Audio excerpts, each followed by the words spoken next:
हाँ जी, नमस्कार आप सभी को। आप सभी का स्वागत है अपने इस YouTube चैनल एड्यूरोही पर। मैं आपका अपना विजय भारत आप सभी का स्वागत करता हूं। जैसे कि आपको पता है, हम डेली करंट अफेयर्स एनालिसिस किया करते हैं विद एमसीक्यूज, और इसी के साथ में हम एक सीरीज चलाया करते हैं आज का इतिहास।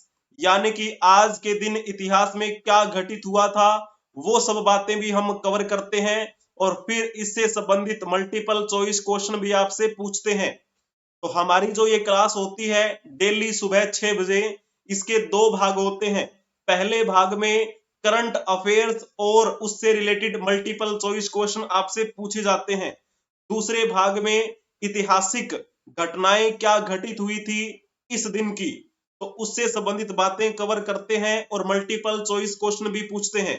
तो सभी विद्यार्थियों का 23 अप्रैल के दिन इस सुप्रभात सीरीज में भरपूर अभिनंदन है। द फ्यूचर इज हेयर, भविष्य यही है। गुकेश ने हिस्टोरिक जीत हासिल कर ली है, और इसके बाद में गुकेश को बहुत प्रसन्नता मिल रही है। पूरे शतरंज समुदाय सहित समाज के सभी क्षेत्रों के लोगों ने टोरंटो में प्रतिष्ठित कैंडिडेट डी गुकेश को इस टूर्नामेंट में जीत के बाद बहुत बहुत बधाई दी है। और जैसे कि हम बात करते हैं, ये जो गुकेश हैं वो सबसे कम उम्र में वर्ल्ड टाइटल जीतने वाले पहले चैलेंजर बन गए हैं। ठीक है, तो इनकी उम्र क्या है, 17 साल है। 17 साल की उम्र में इन्होंने विश्व खिताब को जीता है, और इसी के साथ सबसे कम उम्र के चैलेंजर ये बने हैं। इन्होंने अपने अंतिम दौर में अमेरिकन हिकारू नाकामुरा के साथ में ड्रॉ खेला, और इसी के साथ ये प्रतिष्ठित टूर्नामेंट भी जीत लिया। अब भारत में डी गुकेश को संभावित भविष्य के विश्व चैंपियन के रूप में देखा जा रहा है। जब हम बात करते हैं इस शतरंज के खेल की, तो ये जो शतरंज का खेल है बहुत पुराना है। इस शतरंज का प्राचीन नाम क्या था, चतुरंग। इसे प्राचीन भारत में चतुरंग के नाम से जाना जाता था। वैसे जब देखते हैं कि भारत में इस शतरंज की शुरुआत कब हुई थी, तो आप कहेंगे ये बात है 7वीं शताब्दी के आसपास की, जब ये भारत में खेल शुरू हुआ। बाद में अरब के लोगों ने इसे यूरोप में फैलाया था। 15वीं शताब्दी के आखिर में यूरोप में शतरंज का आधुनिक ये रूप बना, यानी कि जो हम नाम लेते हैं शतरंज, है ना। तो इस प्रकार से इसका थोड़ा सा एक वे मैंने आपको बताया। अब जैसे हम बात करते हैं, इस शतरंज को लेकर एक विश्व स्तरीय संगठन भी है। जिस प्रकार हम क्रिकेट की बात करते हैं, हम फुटबॉल की बात करते हैं, उसी प्रकार शतरंज के जो गेम्स होते हैं उनको ऑपरेट करने के लिए एक विश्व स्तर पे बना हुआ है। ठीक है, उससे पहले आप ये फोटो देख लीजिए। ये है वो 17 वर्ष के डी गुकेश, जिन्होंने ये खिताब जीता है विश्व स्तर का, केवल 17 साल की उम्र में सबसे युवा बने हैं ये। तो आ जाइए वापिस, हम बात कर रहे थे शतरंज से संबंधित विश्व स्तरीय संगठन की, जिसे फिडे कहा जाता है, फेडरेशन इंटरनेशनल डी एक्कीज। तो ये जो नाम है ना, ये फ्रेंच में लिखा हुआ है, क्योंकि ये जो संगठन है जिसे हम फीडे बोलते हैं, इस फीडे संगठन की जो स्थापना है वो कहां पे हुई थी, तो वो पेरिस में हुई थी। और पेरिस कहां पर है, ये फ्रांस में है। इसी वजह से इसका नाम जो है वो फ्रेंच में ही रख दिया गया। लेकिन जब हम इसे इंग्लिश में ट्रांसलेट करते हैं तो इसका मतलब होता है international chess federation. It is also known as world chess federation. तो ठीक है ना, तो मैंने आपको ये बता दिया है कि शुरुआत जब हुई इस संगठन की तो फ्रांस में हुई थी, पेरिस में, इसी वजह से इसका नाम फ्रेंच में ही रख लिया गया। अब आप ये बता दीजिए कि ये जो अंतरराष्ट्रीय शतरंज महासंघ है, जिसे मैंने अभी बताया फीडे कहा गया, तो इसका गठन कब हुआ था, आपको ये पॉइंट बताना है। जल्दी से आप बताने का प्रयास करेंगे। अंतरराष्ट्रीय शतरंज महासंघ का गठन कब हुआ था, ये आपको बताना है। जिन्होंने लिखा होगा ना 20 जुलाई 1924, उनका बिल्कुल ठीक रहेगा। फिडे का गठन 20 जुलाई 1924 को पेरिस में हुआ था, और ये पेरिस कहाँ की राजधानी है, फ्रांस की। तो फ्रांस में इसका गठन हुआ। लेकिन जब हम बात करते हैं इसके हेडक्वार्टर के बारे में, तो इसका हेडक्वार्टर कहां बना हुआ है? तो लुशेन में बना हुआ है, LAUSANNE, लुशेन। और ये कहां है? स्विट्जरलैंड में। तो स्विट्जरलैंड में इस संगठन का मुख्यालय बना हुआ है। जैसे इसके बारे में कई बार पूछ लिया जाता है कि भारत की तरफ से सबसे पहले ग्रैंड मास्टर कौन बने? भारत के पहले ग्रैंड मास्टर, तो किसका नाम आता है? बड़ा सुर्खियों में रहा था इनका नाम। तो क्या नाम है इनका? तो नाम है विश्वनाथ आनंद। विश्वनाथ आनंद। तो ये कहां से हैं? ये भारतीय राज्य तमिलनाडु से बिलोंग करते हैं और ये भारत के पहले ग्रैंड मास्टर बने। लेकिन जब बात कर ली जाती है कि सबसे कम उम्र में ग्रैंड मास्टर का खिताब किसने जीता है, तो अभी आज ही हमने कवर किया है डी गुकेश। ठीक है, तो यहां पर ऐसे आपसे पूछा जा सकता है सबसे कम उम्र के ग्रैंड मास्टर, तो नाम आप लिख देना किसका? डी गुकेश का। तो ये पॉइंट आपका कवर हो गया है। तो इसमें आपको ये बातें ध्यान में रखनी है। पहली बार विश्व शतरंज चैंपियनशिप की शुरुआत कहां पे हुई थी? तो आप कहेंगे भारत में ही हुई थी। बाकी जो ऑप्शन है उसमें भी आप देख लीजिएगा, यहाँ पे क्या लिखा है? 1 जनवरी 1958। तो 1 जनवरी 1958 के दिन क्या हुआ था? तो इनर सिक्स कहे जाने वाले 6 देश इकट्ठे हुए और इन्होंने एक संधि कर ली, जिसे हम रोज की संधि कहते हैं। वो इनर सिक्स कहे जाने वाले 6 देश कौन कौन से हैं? तो France, Germany, Italy, Belgium, Netherland और लग्जमबर्ग।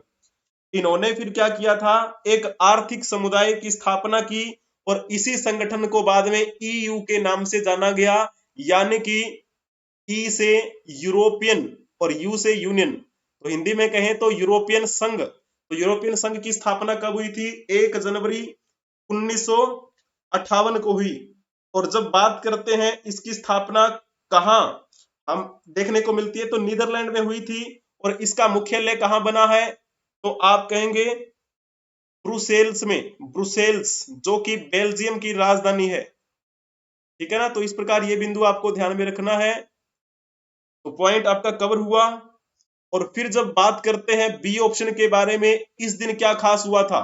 4 अप्रैल 1949 के दिन उत्तरी अंटार्कटिक गठबंधन की स्थापना हुई थी, जिसे हम नाटो बोल देते हैं।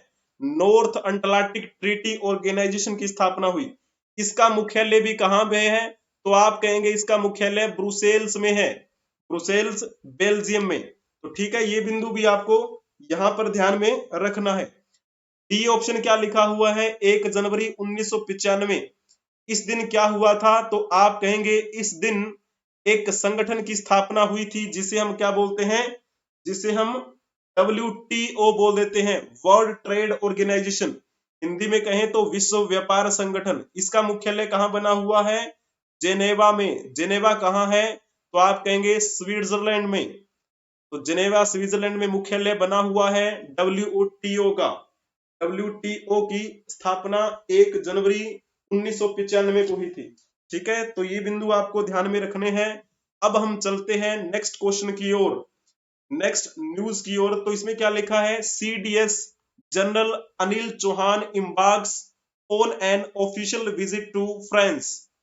Chief of defence staff general Anil Chauhan France की आधिकारिक यात्रा पर रवाना हो चुके हैं।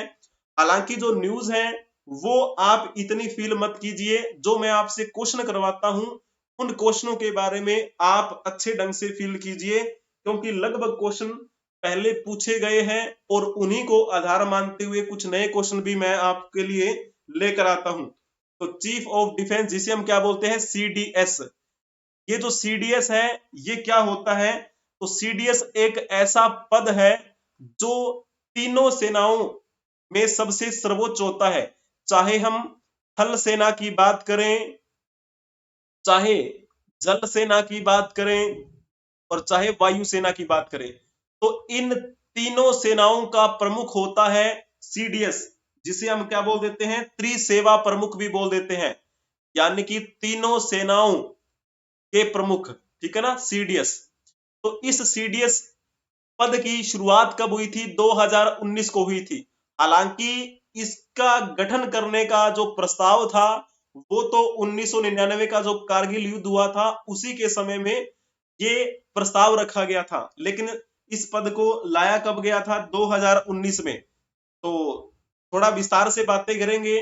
तो अब आपको ये बातें ध्यान में रखनी है कि वर्तमान में जो हमारे इन तीनों सेनाओं के प्रमुख हैं, सीडीएस जनरल अनिल चौहान, वो ऑफिशियल विजिट पे गए हैं फ्रांस में।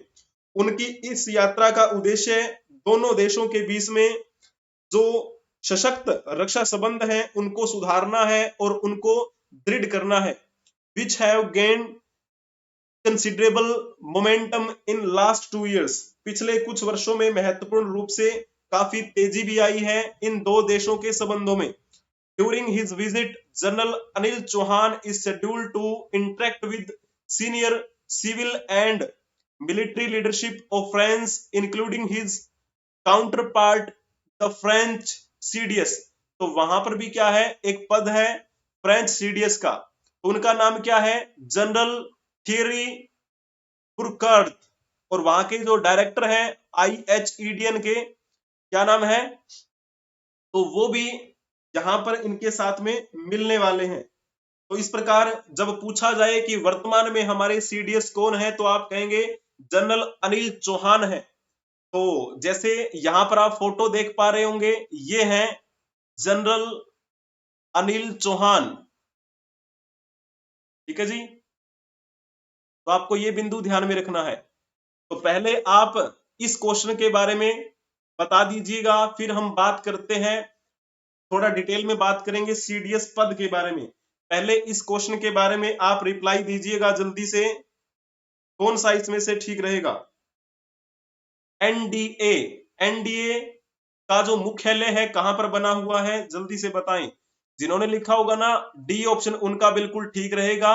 एनडीए यानी कि नेशनल डिफेंस एकेडमी, हिंदी में कहें तो जो राष्ट्रीय रक्षा अकादमी, इसका मुख्यालय महाराष्ट्र के पुणे के पास खड़कवासला में है। खड़कवासला, खड़कवासला में स्थित है। यहां पर ट्रेनिंग करवाई जाती है। जो भी सैनिक भर्ती होना चाहते हैं, चाहे वो थल सेना में भर्ती होना चाहे, चाहे वो जल सेना में भर्ती होना चाहे, चाहे वो वायु सेना में भर्ती होना चाहे, किसी भी सेना में अगर कोई भर्ती होना चाहता है तो उससे पहले ट्रेनिंग हुआ करती है। तो वो जो ट्रेनिंग है वो यहीं इसी जगह पर होती है, खड़कवासला जगह पर, जो कि पुणे महाराष्ट्र में है, ठीक है। जब हम बात करते हैं बाकी ऑप्शंस के बारे में, जैसे लिखा हुआ है मधुबन, मधुबन हरियाणा में है। यहां पर भी क्या है? प्रशिक्षण दिया जाता है। अगर हरियाणा में हम बात करें पुलिस बल के बारे में, पुलिस फोर्स के बारे में, तो पुलिस बल की यहाँ पर ट्रेनिंग होती है मधुबन हरियाणा में। तो फिर बाकी जैसे ऑप्शन क्या लिखा हुआ है? देहरादून, देहरादून उत्तराखंड में है। यहाँ पर क्या बना हुआ है? यहाँ पर भारतीय सैन्य अकेडमी बनी हुई है। भारतीय सैन्य अकादमी का मुख्यालय कहाँ है? देहरादून उत्तराखंड में है। तो इस प्रकार आपको ये बिंदु ध्यान में रखने हैं। ये जो एनडीए की हम बात कर रहे हैं इस क्वेश्चन में, जिसका मुख्यालय खड़गवासला में है, यहाँ पर तीनों सेनाओं के सैनिकों को ट्रेनिंग दी जाती है, ठीक है। तो पहले प्रशिक्षण होता है, उसके बाद में उनको वहां पर भेजा जाता है अलग अलग फील्ड में। तो चलो अब हम थोड़ी सी बात कर लेते हैं इनके बारे में। मैंने अभी आपको क्या बताया था? जनरल अनिल चौहान ये कहाँ गए हुए हैं? अभी फ्रांस गए हुए हैं एक आधिकारिक यात्रा में। तो ये वर्तमान में कौन से नंबर के सीडीएस हैं? तो आप कहेंगे ये सेकंड सीडीएस हैं। तो सीडीएस का पद हमें कब देखने को मिला था? 2019 में। तो इस सीडीएस के पहले मतलब पद पर कौन बैठे थे? तो आप कहेंगे पहले सीडीएस थे हमारे जनरल विपिन रावत। इनके बारे में तो आप बखूबी जानते होंगे, जनरल विपिन रावत। ये वैसे मूल रूप से दोनों ही थल सेना के ही अधिकारी हैं, ठीक है जी। तो ये बिंदु आपको ध्यान में रखना है। जनरल विपिन रावत की जब बात करते हैं, इन्होंने 1 जनवरी 2020 को पहले सीडीएस के रूप में कार्यभार संभाला था और 8 दिसंबर 2021 तक ये सीडीएस के रूप में बने रहे। और 8 दिसंबर को तमिलनाडु के कुन्नूर के पास हेलीकॉप्टर दुर्घटना में इनकी मृत्यु हो गई थी। कुन्नूर दुर्घटना में इनकी मृत्यु हो गई। उसके बाद में काफी टाइम तक ये सीडीएस का पद खाली रहा और फिर बाद में जनरल अनिल चौहान जो हैं वो दूसरे नंबर के सीडीएस बने। और इन्होंने सीडीएस के रूप में कब अपना कार्यभार संभाला था, तो 30 सितंबर 2022 को ये सीडीएस बने और उसके बाद में अभी तक ये कंटिन्यू है। तो काफी लंबे समय तक ये पद जो बीच में खाली रहा था। तो इस प्रकार अभी 2 सीडीएस हैं वर्तमान के। पहले हमारे सीडीएस जनरल बिपिन रावत थे, उनकी मृत्यु हो चुकी है। और अभी वर्तमान में जनरल अनिल चौहान जो है वो सेकंड सीडीएस हैं। तो इस प्रकार आपको बिंदु ध्यान में रखना है, गलती आपकी बिल्कुल भी नहीं होनी चाहिए। ठीक है। तो जब हम बात करते हैं विपिन रावत के बारे में, इन्होंने हमारी जो आर्मी है, आर्मी यानी कि थल सेना, तो थल सेना के 26वें प्रमुख के रूप में काम भी किया। 26वें थल सेना प्रमुख भी ये रहे। ठीक है ना। तो इस प्रकार ये बिंदु ध्यान में रखना है। तो जब जनरल ये अनिल चौहान वर्तमान में तो जनरल की भूमिका में है ना। तो चलो अब हम बात कर लेते हैं नेक्स्ट।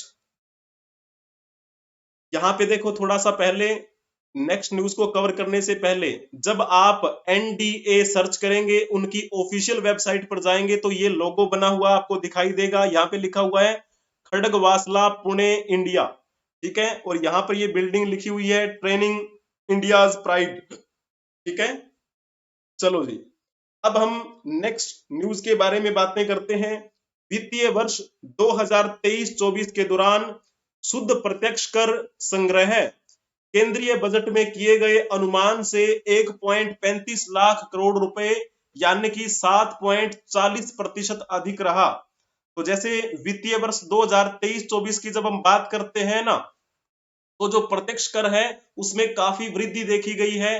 जो अनुमान लगाया गया था उस अनुमान से 7.40% तक वृद्धि देखी गई है। Net direct collections for financial year 2023 exceed revised estimate by 13,000 crore. तो 13,000 करोड़ रुपए अधिक ये संग्रह रहा।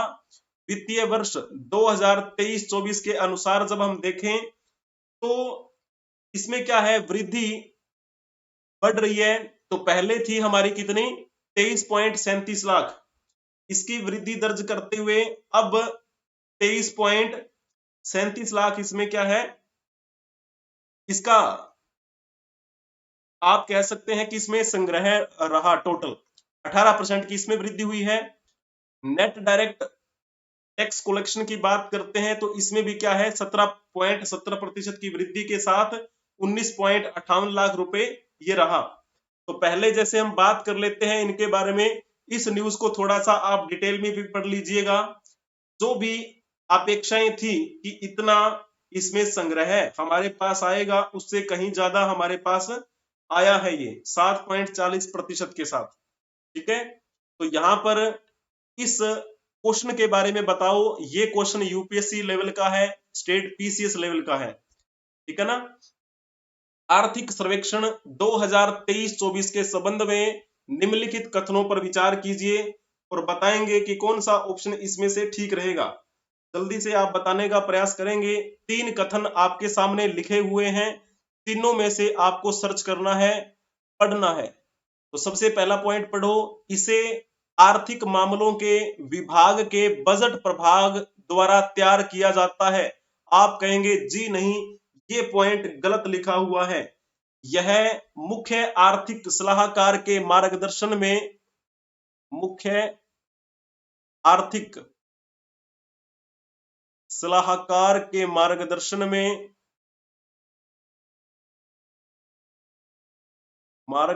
में आर्थिक मामलों के विभाग अर्थशास्त्र प्रभाग द्वारा तैयार किया जाता है। और इसमें क्या लिखा हुआ है? बजट प्रभाग द्वारा तैयार किया जाता है। तो गलत है ये, इसे आर्थिक मामलों के विभाग के अर्थशास्त्र प्रभाग द्वारा तैयार किया जाता है। ठीक है, तो ये पॉइंट गलत है। अब दूसरा पॉइंट पढ़ने का प्रयास करेंगे। भारत का आर्थिक सर्वेक्षण वित्त मंत्रालय द्वारा जारी एक वार्षिक दस्तावेज है। आप कहेंगे जी हाँ, ये बात बिल्कुल ठीक लिखी हुई है। और तीसरा पॉइंट क्या लिखा है? यह आमतौर पर केंद्रीय बजट से एक दिवस पूर्व संसद में पेश किया जाता है। ये बात भी बिल्कुल ठीक लिखी हुई है। तो पहला कथन गलत है और बाकी जो दूसरा और तीसरा कथन है वो ठीक रहेगा। यानी कि केवल 2 और 3 ठीक हैं। यानी जिन्होंने सी ऑप्शन टिक किया होगा उनका बिल्कुल ठीक रहेगा। बहुत ही बढ़िया बताया है जिन्होंने सी ऑप्शन टिक किया होगा। अब हम चलते हैं नेक्स्ट न्यूज की तरफ। Rajnath visits Siachen glacier base camp Kumar post. तो हमारे जो वर्तमान में रक्षा मंत्री हैं राजनाथ सिंह, तो उन्होंने दौरा किया है सियाचिन ग्लेशियर का, बेस कैंप का और कुमार पोस्ट का। रक्षा मंत्री राजनाथ सिंह ने सेना प्रमुख जनरल मनोज पांडे के साथ दुनिया के सबसे ऊंचे युद्ध क्षेत्र सियाचिन में सैन्य तैयारियों की समीक्षा की। तो यहाँ पे अगर पूछा जाए कि वर्तमान में थल सेना अध्यक्ष कौन है, वर्तमान थल सेना अध्यक्ष तो कौन है? अभी मैंने आपको नाम बताया, एक क्या नाम आया इसमें? जनरल मनोज पांडे। तो जनरल मनोज पांडे भी वहां पर उपस्थित रहे जब राजनाथ सिंह वहां पर गए हुए थे। तो चलो ये तो चलो नॉर्मल सी बात है कि चलो विजिट तो चलती रहती है, लेकिन वर्तमान में कौन किस पद पर है ये बातें हमारे लिए इंपॉर्टेंट रहती हैं। इसी बात को ध्यान में रखते हुए मैं एक बड़ा ही प्यारा सा क्वेश्चन आपसे पूछूंगा। ठीक है, तो चलो मैंने आपको 2 दिन पहले एक न्यूज बताई थी, उसमें मैंने आपको बताया था कि अभी अभी केंद्र सरकार के द्वारा नौसेना के नए प्रमुख बनाए गए हैं। नौसेना के नए प्रमुख कौन बने हैं? तो नाम आता है दिनेश कुमार त्रिपाठी का। दिनेश कुमार त्रिपाठी ये अपना कार्यभार 30 अप्रैल को संभालेंगे, क्योंकि 30 अप्रैल तक राधाकृष्ण हरि कुमार अभी नौसेना प्रमुख बने हुए हैं, उनका टाइम पीरियड पूरा हो जाएगा। तो ये तो चलो एडिशनल बात थी। ठीक है, एक एडिशनल में मैं आपसे पूछ लेता हूं कि वर्तमान में वायुसेना प्रमुख कौन है? आप इसका कमेंट में जवाब देंगे, वायुसेना प्रमुख कौन है? तो चलो वापिस आ जाइए। राजनाथ सिंह गए हुए थे सियाचिन ग्लेशियर, तो वहां पर उनके साथ वर्तमान में जो थल सेना अध्यक्ष हैं, थल सेना प्रमुख हैं, ठीक है, थल सेना प्रमुख कहेंगे, तो जनरल मनोज पांडे भी उनके साथ में रहे। रक्षा मंत्री राजनाथ सिंह ने सोमवार को ये दौरा किया था सियाचिन ग्लेशियर में। सियाचिन जो क्षेत्र है वो दुनिया का सबसे ऊंचा युद्ध क्षेत्र है। इससे ऊंचा युद्ध क्षेत्र पूरे विश्व में कहीं नहीं है। तो वहां पर उन्होंने सुरक्षा स्थिति का जमीनी आकलन भी किया, वहां पे तैनात जो सोल्जर्स थे उनसे बातें भी की, और इसी के साथ में बेस कैंप के अलावा भी वो कई जगह पर गए और कुमार पोस्ट भी बनी हुई है वहां पर भी वो गए। रक्षा मंत्रालय के एक बयान में कहा गया था कि हवाई टोई के बाद श्री राजनाथ सिंह कुमार पोस्ट पर गए, उसके बाद में सियाचिन ग्लेशियर, और इसके बारे में सारी विस्तृत जानकारी वहां पर दी गई है। तो न्यूज जब आप कवर करते हैं, आप डेली जब न्यूज पढ़ते हैं, तो आपको बहुत सी बातें हैं जो वैसे ही याद रह जाती हैं, आपको चीजें रटने की आवश्यकता नहीं होती। जैसे हम सियाचिन ग्लेशियर की बात करते हैं, कुमार पोस्ट की बात करते हैं, तो आपको फील आने लग जाएगा कि हाँ मुझे काफी चीजों के बारे में पता है।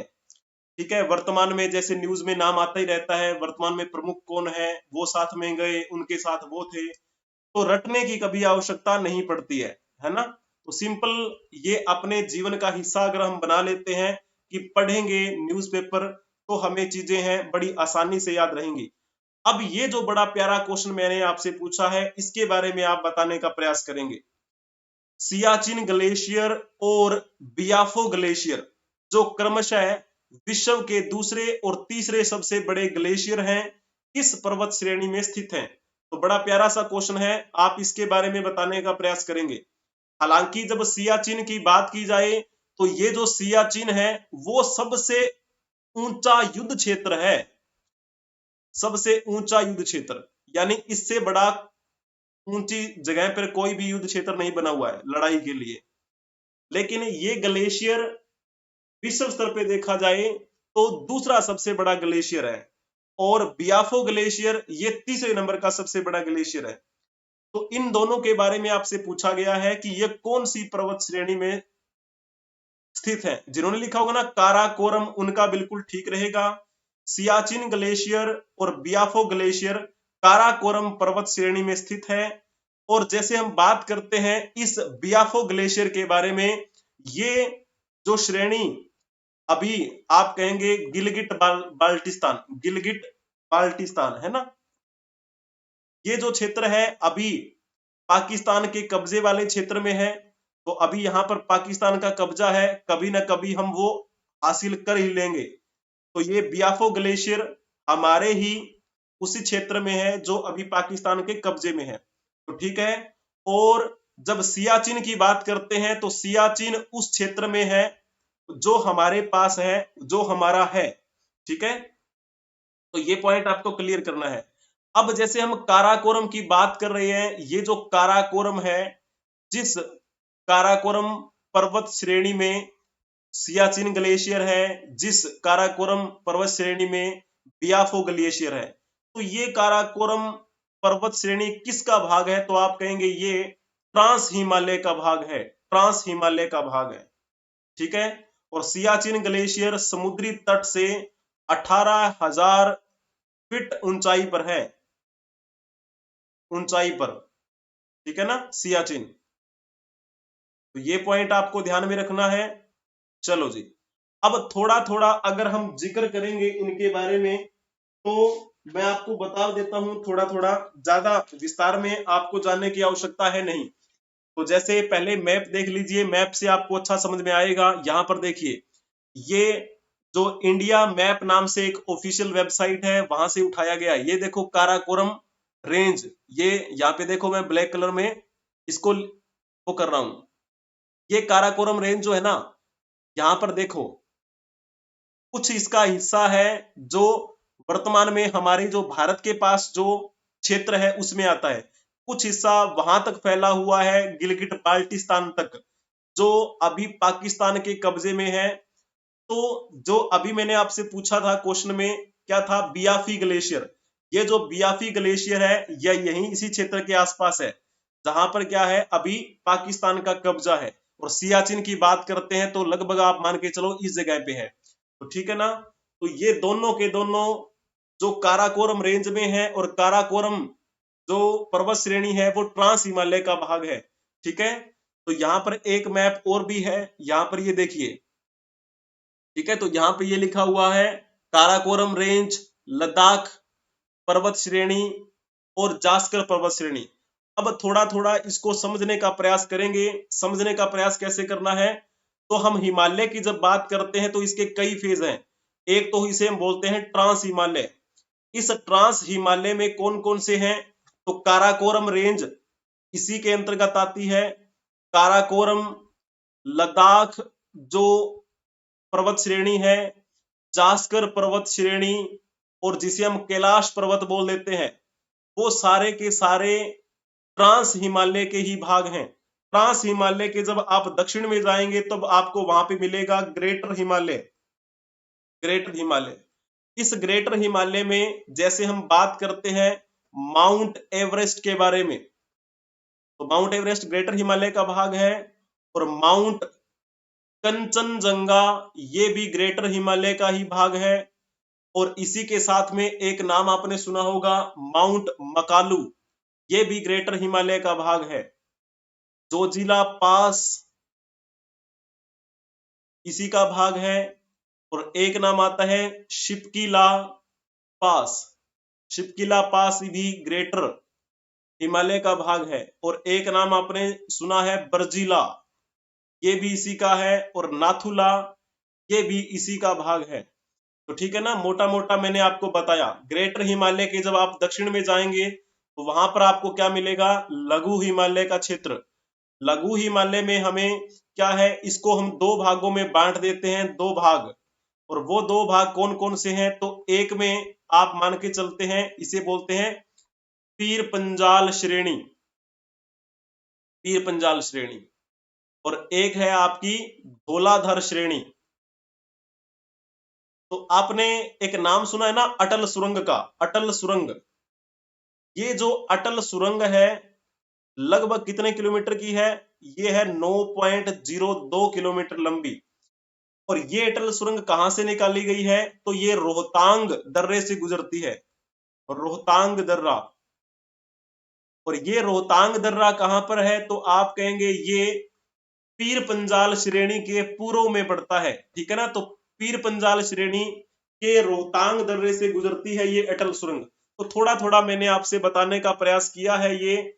तो जब आप मैप बनाते हैं तो आपको ऐसे ट्रांस हिमालय मिलेगा, फिर उसके बाद में यहाँ ग्रेटर हिमालय, और फिर यहाँ पर जो क्या बोलते हैं लघु हिमालय, और लघु हिमालय के दक्षिण में यहाँ पर शिवालिक की पहाड़ियां जो हरियाणा के भी क्षेत्र में आपको दिखाई देंगी, ठीक है। तो इस प्रकार से ये हिमालय का एक डिवाइडेशन है। हालांकि इस मैप पे आप ये ना माने, ठीक है ना, मैंने तो साइड में बताने का प्रयास किया है, कहीं यहाँ फील मत कर जाना, क्योंकि ये जो हिस्सा है वो तो क्या है, ये तो चीन के पास है, यहाँ पर कोई वो नहीं है। मैं साइड में बना देता हूं, पहले ट्रांस, फिर ग्रेटर, फिर लघु, फिर शिवालिक, ऐसे मैंने समझाने का प्रयास किया था वो, ठीक है ना। तो चलो जी, इसी प्रकार आपको ये बिंदु ध्यान में रखना है। और जैसे आपको पता है जब हमारी क्लास कंप्लीट हो जाती है उसके बाद में आपको पीडीएफ भी मिल जाती है डेली के डेली। तो टेलीग्राम पे आपको सर्च करना है एडुरोही 24, वहां पर आपको एक मल्टीपल चॉइस क्वेश्चन भी मिलेगा, और आपको क्लास का लिंक भी मिलेगा, और साथ में आपको पीडीएफ भी मिलेगी। तो इसी के साथ अब हम चलते हैं आज का इतिहास। ये जो टॉपिक है ये भी बड़ा प्यारा रहता है। तो ये हमारी क्लास का दूसरा भाग है। तो 23 अप्रैल के दिन आप सभी का इस आज के इतिहास वाली सीरीज में स्वागत रहेगा। तो चलो जी, पहला हम देख लेते हैं। यहाँ पर ये फोटो आप देख पा रहे होंगे, ये कौन है, तो यहाँ पे पहले कलर चेंज कर लेते हैं। ये है पंडिता रमाबाई, पंडिता रमाबाई। इनका जन्म आज ही के दिन हुआ था। पंडिता रमाबाई का जन्म आज ही के दिन कब हुआ था, 1858 में। तो 23 अप्रैल 1858 ईस्वी में इनका जन्म हुआ था मैसूर में, पंडिता रमाबाई। और जैसे मैंने आपको कुछ दिन पहले बताया भी था, जब इनकी पुण्यतिथि थी, तो 5 अप्रैल के दिन हमने जब आज का इतिहास टॉपिक कवर किया था तो उसमें मैंने आपको इनके बारे में बताया भी था। तो आज भी थोड़ी सी इनके संबंधित बातें करेंगे। तो 23 अप्रैल 1858 को मैसूर में इनका जन्म हुआ। 5 अप्रैल 1922 के दिन महाराष्ट्र में इनकी मृत्यु हो गई थी। और ये किसके लिए जाने जाती हैं, तो ये एक समाज सुधारक थी, समाज सुधारक। और इनको कौन कौन सी उपाधि से नवाजा गया था, तो इनको सरस्वती के नाम से जाना गया, सरस्वती इनको उपाधि दी गई।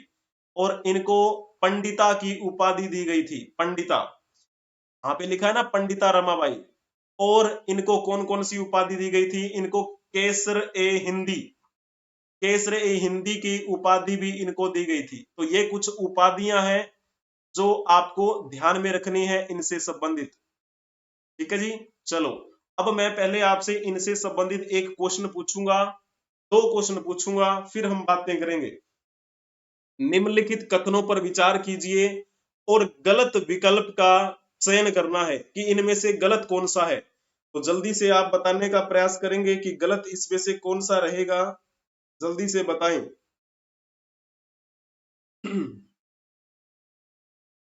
तो जिन्होंने लिखा होगा ना इसमें बी ऑप्शन, उनका बिल्कुल ठीक रहेगा। पंडिता रमाबाई ने निम्न जाति की महिलाओं की दुर्दशा पर एक किताब लिखी।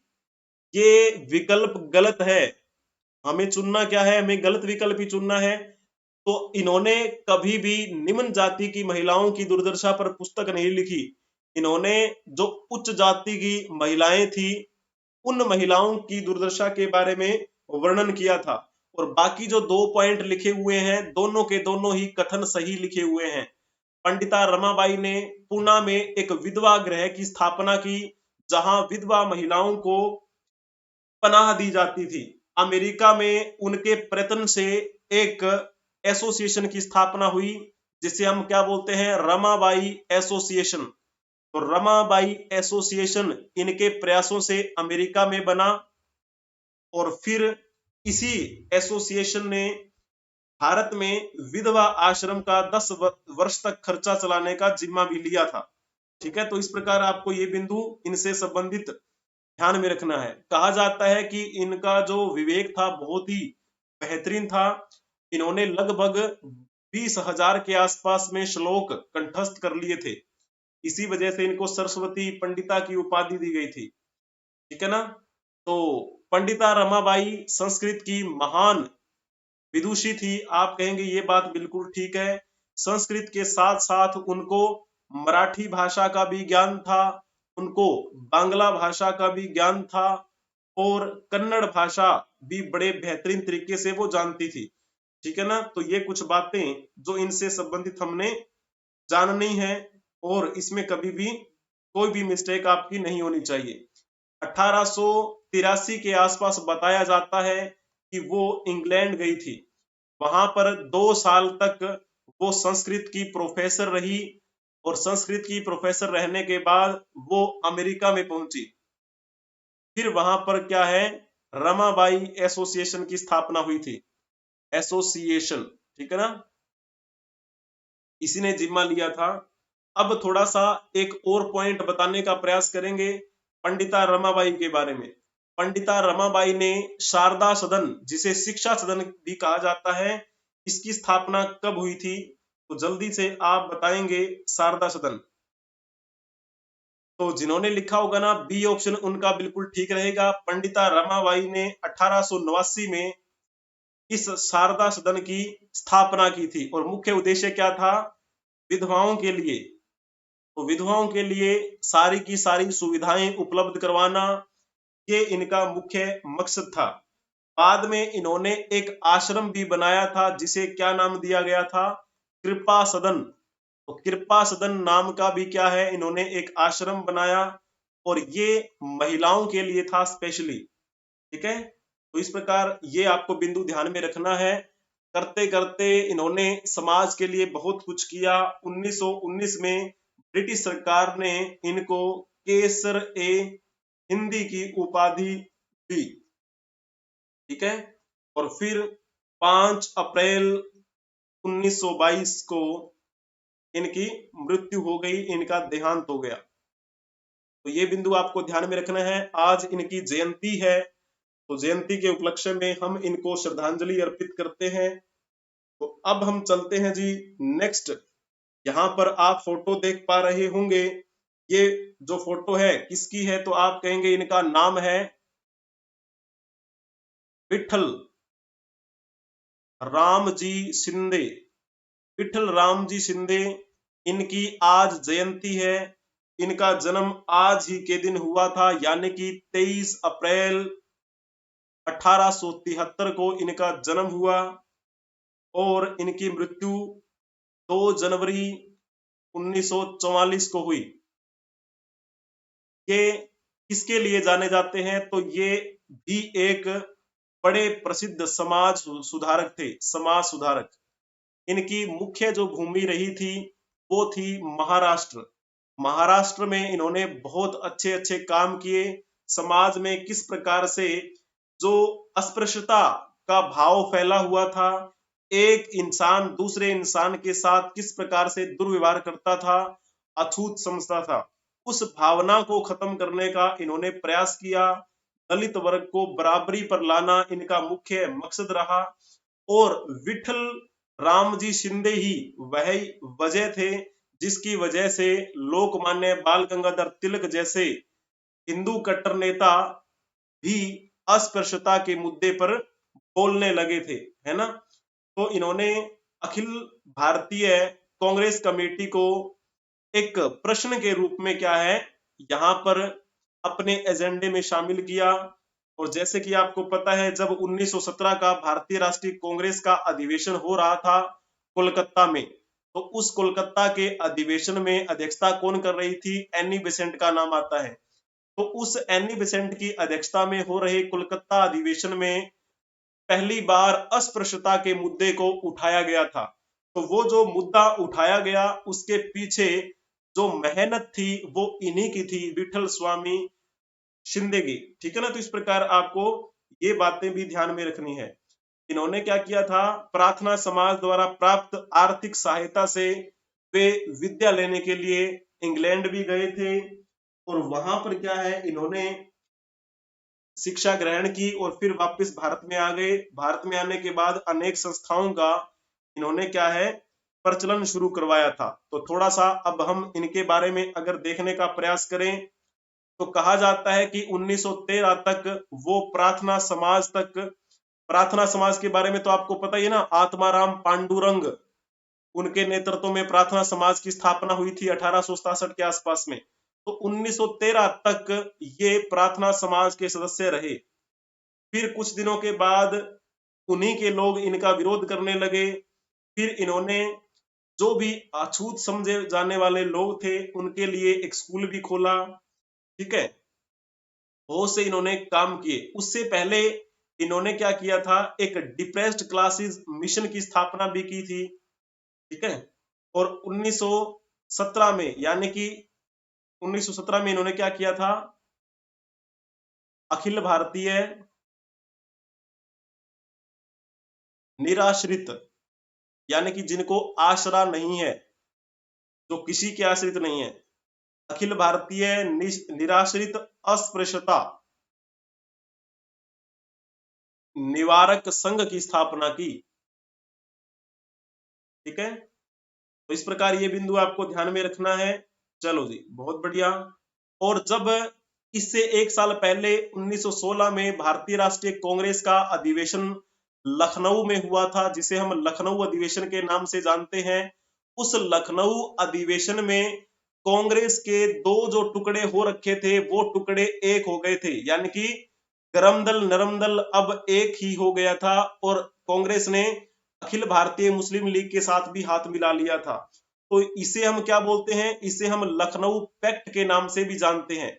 इस लखनऊ पैक्ट को इन्होंने भरपूर समर्थन दिया था विठल रामजी शिंदे ने। ठीक है ना? तो ये कुछ बातें जो हमने इनके बारे में की है आपको ध्यान में रखनी है। अब जैसे थोड़ा सा इनके बारे में और कभी कभार मैं आपसे क्वेश्चन बना के पूछूंगा भी। उपासना, उपासना ये एक साप्ताहिक पत्रिका थी जो इनके अधिकार क्षेत्र में चला करती थी। और एक नाम आता है सुबोध चंद्रिका, सुबोध चंद्रिका। ठीक है, तो ये मासिक है और ये साप्ताहिक है। इन पत्रिकाओं में सामाजिक सुधार के मुद्दों पर इनके लेख प्रकाशित होते रहे भरपूर मात्रा में। ठीक है जी, तो चलो जी, ये कुछ बातें हुई जिनकी आज जयंती है। अब हम बात कर लेते हैं जिनकी आज के दिन पुण्यतिथि है, यानी कि आज के दिन जिनका निधन हुआ था। तो ये फोटो जो देख पा रहे होंगे आप, ये कौन है? ये है सत्यजीत रे। भरपूर नाम सुना होगा आपने इनका। इनका जन्म कब हुआ था? 2 मई 1921 को हुआ, और कोलकाता में इनका जन्म हुआ था। ठीक है, और इनकी मृत्यु आज ही के दिन हुई थी, यानी कि आज इनकी पुण्यतिथि है। तो 23 अप्रैल 1992 को इनकी मृत्यु हुई कोलकाता में। सत्यजीत रे के बारे में भरपूर आपने सुना होगा। पहले आप एक क्वेश्चन बता दीजिए, उसके बाद में फिर हम आपसे बातें करेंगे। सत्यजीत रे का संबंध निम्नलिखित में से किस क्षेत्र से है?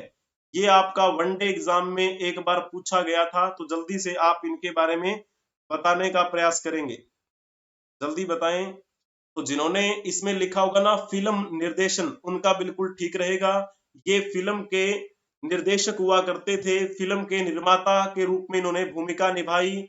एक अच्छे गीतकार भी थे, एक अच्छे साहित्यकार भी थे। चलो यहाँ पर लिख देते हैं, निर्देशक, फिल्म निर्माता और एक अच्छे साहित्यकार और एक अच्छे गीतकार और एक अच्छे चित्रकार भी रहे। तो मेनली जो इनको जाना जाता है वो इनके निर्देशन के लिए जाना जाता है। इनके निर्देशन में बहुत सारी फिल्में बनी और पहली जो फिल्म आती है उनका नाम है पाथेर पांचाली। पाथेर पंचाली ये मूवी का नाम है जो इन्हीं के निर्देशन में बनी थी। फिर और इनसे संबंधित मुख्य मूवी का नाम बताएं तो अपूर संसार, ठीक है, और एक नाम आता है जलसा घर, जलसा घर, फिर एक का नाम आता है अभियान।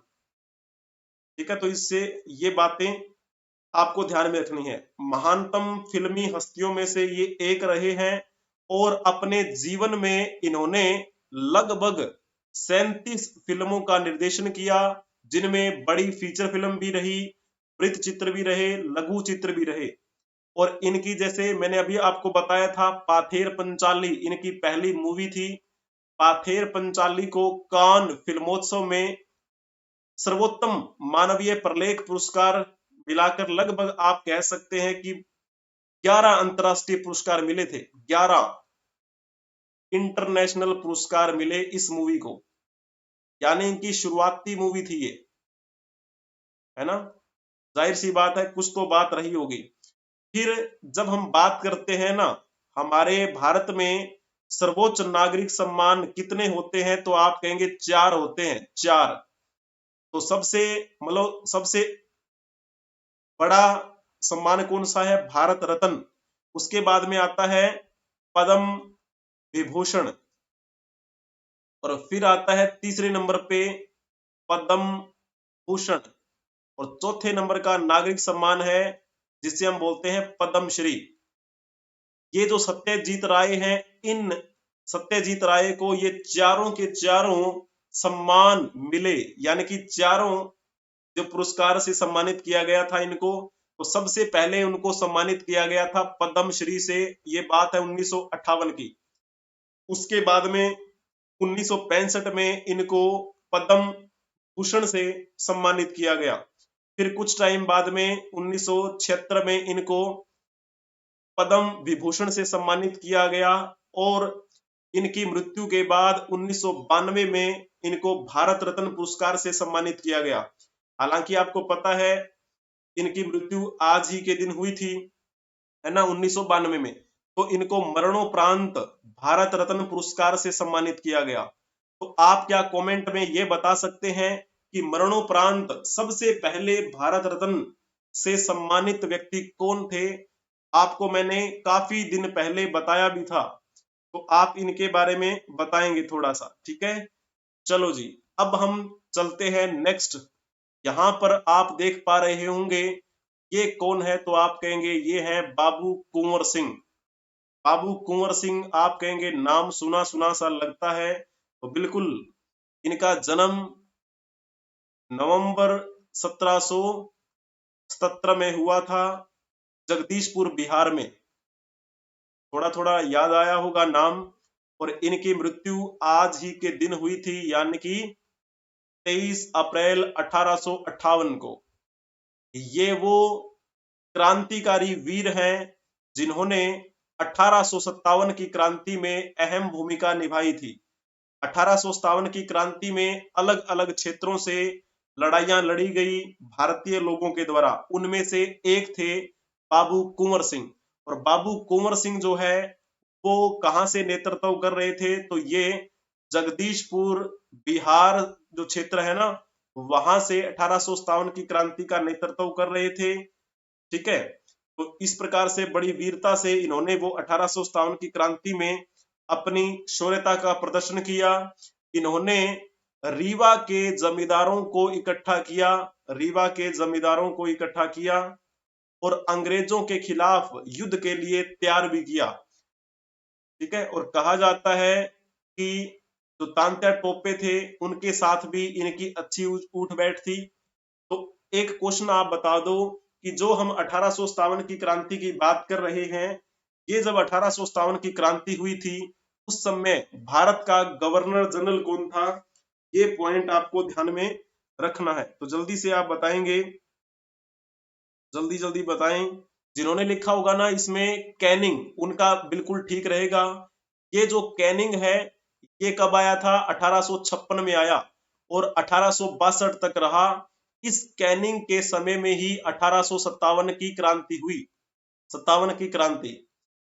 और फिर आपको पता है इसी कैनिंग के समय में 1858 का भारत सरकार अधिनियम पारित कर दिया गया।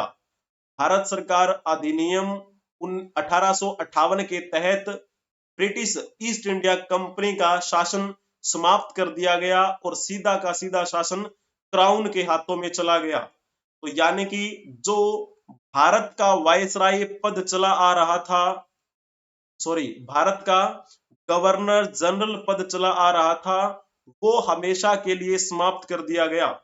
और फिर क्राउन के हाथों में जब शक्तियां चली गई तो क्राउन यानी कि महारानी का एक प्रतिनिधि यहां पर देखने को मिला, उसे हम क्या बोलते हैं? भारत का वायसराय।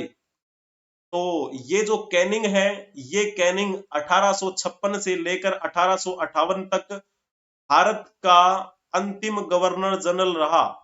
और फिर 1858 से लेकर 1862 तक ये भारत का प्रथम वायसराय रहा। क्लियर होगी बात? आप कहेंगे जी हाँ हो गई, ठीक है। और डलहौजी की जब बात कर लेते हैं हम, ये जो डलहौजी है वो 1848 में आया था, 1856 तक रहा। ये डलहौजी भारत का सेकंड लास्ट गवर्नर जनरल रहा, ठीक है ना, भारत का गवर्नर जनरल सेकंड लास्ट। तो ये किसके लिए जाना जाता है? तो ये हड़प नीति के लिए जाना जाता है। इसने हड़प नीति का शिकार बनाया था बहुत सारे राज्यों को और उनको हड़प लिया, अपने ब्रिटिश साम्राज्य में मिला लिया। और जैसे सबसे पहले इसने शुरुआत की थी सतारा से, सतारा को 1848 में इसने मिलाया। यही है वो डलहौजी जिसके समय में 1848-49 में द्वितीय आंग्ल सिख युद्ध हुआ था। यही है वो डलहौजी जिसे भारत में रेलवे का विस्तार करने का श्रेय जाता है, ठीक है। जब हम विलियम बेंटिक की बात कर रहे होते हैं तो ये 1828 में आया था और 1835 तक रहा। इसके भी दो कार्यकाल आप मान के चलें, 1828 से 1833 और फिर 1833 से 1835। क्योंकि आपको पता है ये विलियम बेंटिक बंगाल का गवर्नर जनरल बनकर आया था और फिर जब 1833 का चार्टर अधिनियम लाया गया तो उसके तहत बंगाल का गवर्नर जनरल पद खत्म कर दिया गया और फिर हमें भारत का गवर्नर जनरल पद देखने को मिला। तो ये जो विलियम बेंटिक है वो अंतिम बंगाल का गवर्नर जनरल भी रहा और फिर क्या है, ये प्रथम भारत का गवर्नर जनरल भी रहा, भारत का गवर्नर जनरल, ठीक है। तो इस प्रकार आपको ये बिंदु ध्यान में रखने हैं, अंतिम बंगाल का गवर्नर जनरल और प्रथम भारत का गवर्नर जनरल, ऐसे बातें आपको याद रखनी है। जब हम इस मिंटो फर्स्ट की बात करते हैं तो भारतीय इतिहास में मिंटो नाम के दो व्यक्ति हुए थे। एक का नाम आता है मिंटो फर्स्ट। ये मिंटो फर्स्ट तो बहुत पहले की बात है, जिसके समय में क्या हुआ था, अमृतसर की संधि हुई थी। अमृतसर की संधि अंग्रेजों की और सिखों की हुई थी ना। इसमें जब हम इस मिंटो फर्स्ट की बात कर रहे होते हैं तो मिंटो फर्स्ट का टाइम पीरियड कब से कब तक रहा था? तो आप कहेंगे ये लगभग आया था तो 1800, मिंटो फर्स्ट 1807 के आसपास से लेकर ये 1813 के आसपास तक रहा था और इसी के समय में अमृतसर की संधि हुई थी 1809 में, ठीक है। तो ये बिंदु आपको ध्यान में रखने हैं इनसे संबंधित। अब हम चलते हैं नेक्स्ट। यहाँ पर आप फोटो देख पा रहे होंगे, ये हैं माधवराव सप्रे, पंडित माधवराव सप्रे। इनकी आज पुण्यतिथि है, इनकी आज के दिन मृत्यु हुई थी। इनका जन्म कब हुआ? 19 जून 1871 को इनका जन्म हुआ था मध्य प्रदेश में। वहां पर एक दामोह जिला है, तो पथरिया गांव में इनका जन्म हुआ और आज ही के दिन इनकी मृत्यु हुई थी 23 अप्रैल 1926। कहां पे हुई थी? तो आप कहेंगे छत्तीसगढ़ में इनकी मृत्यु हुई। तो ये हमारे लिए इंपॉर्टेंट क्यों है, इनका कर्म क्षेत्र क्या रहा। तो ये एक बेहतरीन कहानीकार रहे, बेहतरीन निबंधकार भी रहे, एक बेहतरीन समीक्षक भी रहे, बेहतरीन ट्रांसलेटर भी रहे, यानी हिंदी में कहें तो अनुवादक, बेहतरीन संपादक भी रहे। इन्होंने स्वदेशी आंदोलन के दौरान यानी भारतीय स्वतंत्रता आंदोलन के दौरान बहुत सारी कहानियां भी लिखी थी। स्वदेशी आंदोलन और बॉयकॉट, ठीक है, क्या नाम है, स्वदेशी आंदोलन और बॉयकॉट, ये इनके द्वारा रचित है। यूरोप के इतिहास से सीखने योग्य बातें और हमारे जो सामाजिक एक परिदृश्य का ह्रास किस प्रकार से हो रहा है, उन सब के बारे में भी इन्होंने बातें की। और एक इनकी रचना थी हिंदी केसरी, ठीक है, और एक पत्रिका इनकी थी छत्तीसगढ़ मित्र,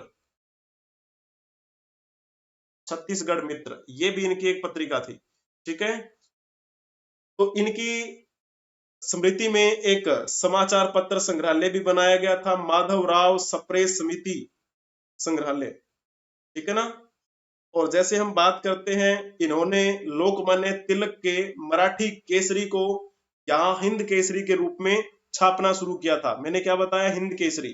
तो वैसे जब हम तिलक जी की बात करते हैं, तिलक जी का कौन सा था वो पत्रिका, तो आप कहेंगे मराठी भाषा में छपा करती थी वो केसरी।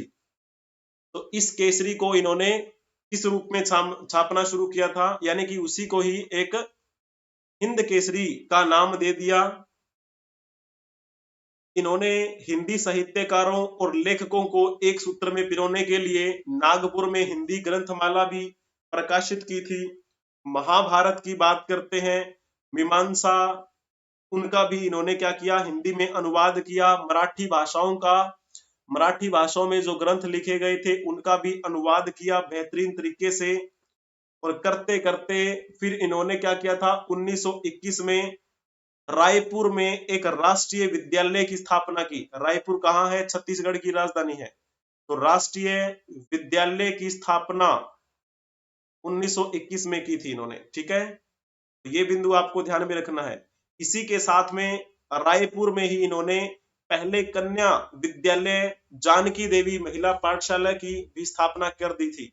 कहा जाता है कि ये राष्ट्रीय विद्यालय और वो जो कन्या विद्यालय है जिसे जानकी देवी महिला पाठशाला के नाम से जाना जाता है, वो दोनों के दोनों आज भी चल रहे हैं। और इन्होंने हिंदी को बड़ी प्रेफरेंस दी थी। और इन्होंने वैसे तो कहा था कि मैं महाराष्ट्री हूं, पर हिंदी के विषय में मुझे उतना ही अभिमान है जितना कि किसी हिंदी भाषी को हो सकता है। तो हिंदी भाषा को तवज्जो इन्होंने दी।